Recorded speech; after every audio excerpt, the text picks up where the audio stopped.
வணக்கம். இன்றைக்கு பாண்டி நாட்டு கோவில்கள் சிலவற்றை பார்க்க இருக்கிறோம். அதாவது பகுதி 2. திருவாப்பனூர். இது பாண்டிய நாட்டு பாடல் பெற்ற தலங்களுள் 2வது தலமாக விளங்குகிறது. இக்காலத்தில் இது திரு ஆப்புடையார் கோவில் என கூறப்படுகிறது. இத்தலத்து பெருமான் சோழாந்தகன் என்னும் பாண்டியன் மீது வைத்த அன்பின் காரணத்தால் ஆப்பில் தோன்றி காட்சியளித்தார். இதனால் இறைவர் திருவாப்புடையார் எனப்பட்டார். இங்கு நடராஜர், சிவகாமி அம்மையார் திருவுருவங்கள் செம்பினாலும் கல்லாலும் செய்து அமைக்கப்பட்டிருக்கிறது. இங்குள்ள இறைவன் ஆப்பனூர் காரணர் என்றும் ஆப்பனூரீஸ்வரர் என்றும் திருவாப்புடையார் என்றும், இறைவியார் அம்பிகை அம்மையார் குரவங்கமழ்குழல் அம்மையார் என்றும் அழைக்கப்படுவர். இங்குள்ள தீர்த்தம் இடப தீர்த்தமாகும். இத்தலம் திருஞான சம்பந்தரால் பாடல் பெற்ற ஸ்தலமாகும். இத்தலம் மதுரை ரயில்வே ஸ்டேஷனுக்கு வடகிழக்கே 1 மைல் தொலைவில் வைகை ஆற்றுக்கு வடகரையில் அமைந்துள்ளது. திருப்பரங்குன்றம்.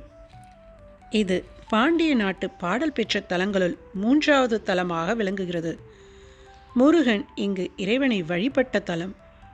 இத்தலம் முருகப்பெருமானுக்குரிய 6 படை வீடுகளுள் ஒன்றாகவும் விளங்கும் பெருமை வாய்ந்தது. இதனை நக்கீரர் பாடிய திருமுருகாற்றுப்படை மூலம் அறியலாம்.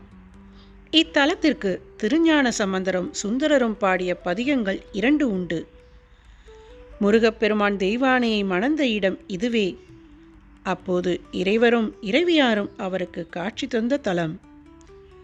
சுந்தரர் தம் காலத்தில் இருந்த மூவேந்தர்களாகிய சேர சோழ பாண்டிய மன்னர்களுடன் சென்று தரிசித்து தொண்டு செய்த கஷேத்திரம் இதுவே. இத்தலம் மலையில் குடையப்பட்டிருக்கிறது. இத்தலத்தின் மலைக்குகையில்தான் நக்கீரர் பூதத்தால் அடைக்கப்பட்டார் என்றும், அப்போது அவர் திருமுருகாற்றுப்படையினை பாடி முருகன் திருவருளால் அக்குகை நின்று வெளிவந்தார் என்றும் கூறப்படுகிறது. இந்த மலையை வலம் வரலாம். மலையின் மேல் ஒரு சிறு குளம் உள்ளது. அதனை காசி தீர்த்தம் என்பர். அதில் பல நிறமுடைய மீன்கள் உள்ளன. மலை மீது ஒரு சிறு மசூதியும் உண்டு. இங்குள்ள கீழ்கோயிலில் உள்ள தீர்த்தம் சரவண பொய்கை எனப்படும். இங்குள்ள இறைவனின் பெயர் பரங்கிநாதர் என்றும் இறைவியார் பெயர் ஆவுடைநாயகி என்றும் அழைக்கப்படுகிறது. இத்திருப்பரங்குன்றம் மதுரைக்கு தென்மேற்கில் 4 கல் தொலைவில் உள்ளது. திருவேடகம். இது பாண்டிய நாட்டு தலங்களில் 4வது தலமாக விளங்குகிறது.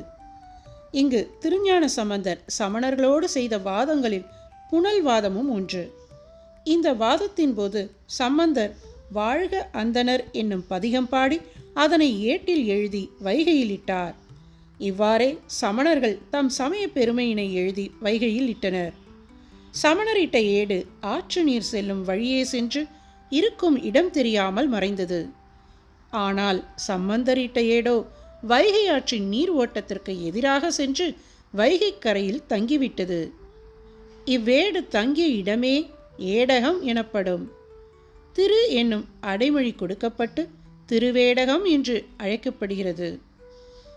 இவ்விடத்தில் ஏடு சென்று தங்கியது என்பது உண்மை என்பதை உணர இத்தலத்தை பற்றி திருஞான சம்பந்தர் தாம் பாடிய பதிகத்தின் ஈற்றுப்பாடலில் ஏடு சென்றனை தரும் ஏடக தொருவனை என்று குறிப்பிட்டிருப்பதன் மூலம் காணலாம். இத்தலத்து இறைவர் ஏடகநாதர், இறைவியார் உமாதேவியார். இங்குள்ள தீர்த்தம் வைகை நதியே. இத்தலத்திற்கு உரிய பதிகம் ஒன்றே. அது திருஞான சம்பந்தரால் பாடப்பட்டது. இத்தலம் மதுரை நின்று சென்னை நோக்கி செல்லும் இருப்பு பாதை மார்க்கத்தில் உள்ள சோழவந்தான் என்னும் ரயில்வே ஸ்டேஷனுக்கு தென்மேற்கே 2½ கல் தொலைவில் வைகை ஆற்றங்கரையில் இருக்கிறது. திருக்கொடுங்குன்றம். இத்தலம் சிவபெருமானுக்கும் முருகப்பெருமானுக்கும் உரிய தலமாகும். இது பிரான்மலை என்றும் பிரான்மலை சீமை என்றும் கூறப்படும். இத்தலம் மலையடிவாரத்தில் உள்ளது. இத்தலத்தை மகோதர மகரிஷியும் நாகராஜனும் வழிபட்டு திருவருள் பெற்றனர். இங்கு மலை மீது சென்றால் வைரவர் சந்நிதியை கண்டு தரிசிக்கலாம். சுவாமி சந்நிதியில் உள்ள திருக்கல்யாண கோலக்காட்சி கண்டு களித்தற்குரியதாகும். இத்தலத்தில் கார்த்திகை தீப தரிசனம் விசேஷமானது. இங்கு தேவசபா மண்டபம், சுந்தர பாண்டியன் மண்டபம், ஆறுகால் மண்டபம், லக்ஷ்மி மண்டபம், விஸ்வநாதர் கோவில், சுப்பிரமணியர் கோவில் முதலியன காணத்தக்கவையாகும். கிராமத்தில் சொக்கநாதர் கோவிலும் இருக்கிறது. இத்தலத்து இறைவர் கொடுங்குன்றீசர் என்றும் இறைவியார் குயிலமுத நாயகி என்றும் அழைக்கப்படுகின்றனர். தேவாரத்தில் இவ்வம்மையார் தேநீர் பொலி மொழியாள் என்று குறிப்பிடப்படுகின்றார். இத்தலம் ராமநாதபுரம் ஜில்லா சிவகங்கைக்கு 22 மைல் தூரத்தில் உள்ள திருப்பத்தூரை அடைந்து அங்கிருந்து வடமேற்கில் 15 மைலில் உள்ளது. இத்தலம் திருஞான சம்பந்தரால் பாடல் பெற்ற தலமாகும். திருப்பத்தூர் இது பாண்டி நாட்டு பாடல் பெற்ற தலங்களுள் 6வது தலமாகும். இவ்வூரில் உள்ள தேவாலயம் திருத்தளி எனவும் ஸ்ரீத்தளி எனவும் கூறப்பெறும். இதனை அப்பர்த்தம் திருத்தாண்டகத்தில் பாடல்தோறும் திருப்பத்தூரில் திருத்தளியான் என்று சுட்டி கொண்டு வருவதால் அறியலாம். இத்தலத்தில் அம்மையப்பரை வழிபடுவதோடு இவ்விருவருக்கும் இடையில் உள்ள பைரவர் சந்நிதியையும் கண்டு தரிசிக்கலாம். இவ்வைரவர் இங்கு சிறப்பு மிகுதியும் பெற்றவர். இத்தலத்தில் ஆனந்த கூத்த பெருமான், சிவகாமி அம்மையார் திருவுருவங்கள் கற்சிலையால் ஆனவை. இங்கு விஷ்ணுவுக்கும் தனி கோவில் உண்டு. இத்தலத்து இறைவரை உமாதேவியாரும் லக்ஷ்மியும் பூசித்து பேறு பெற்றனர். இங்குள்ள இறைவர் புத்தூர் ஈசர் ஸ்ரீத்தளிநாதர் என்றும் இறைவியார் சிவகாமி அம்மையார் என்றும் அழைக்கப்படுவர்.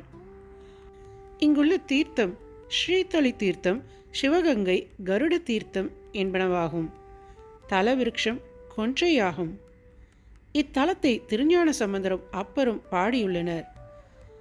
இத்திருக்கோவில் ராமநாதபுரம் சிவகங்கையிலிருந்து 22 கல் தொலைவில் உள்ளது.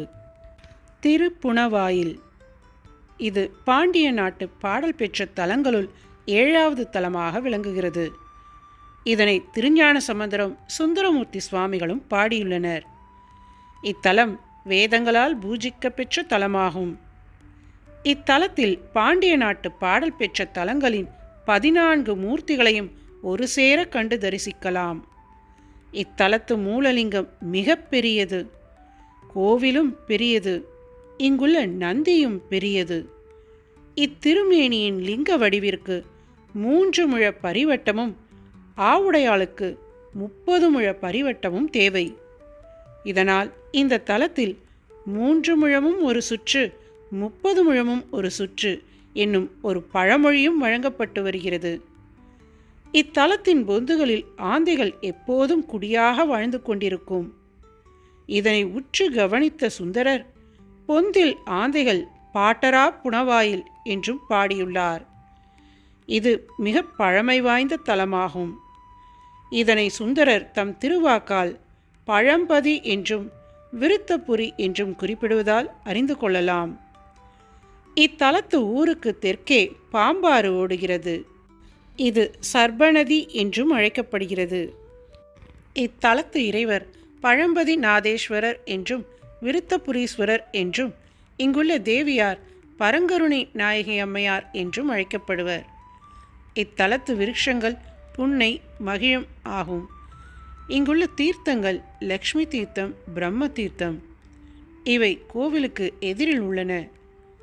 இத்தலம் அறந்தாங்கி ரயில் நிலையத்திலிருந்து 21 கல் தொலைவில் அமைந்திருக்கிறது.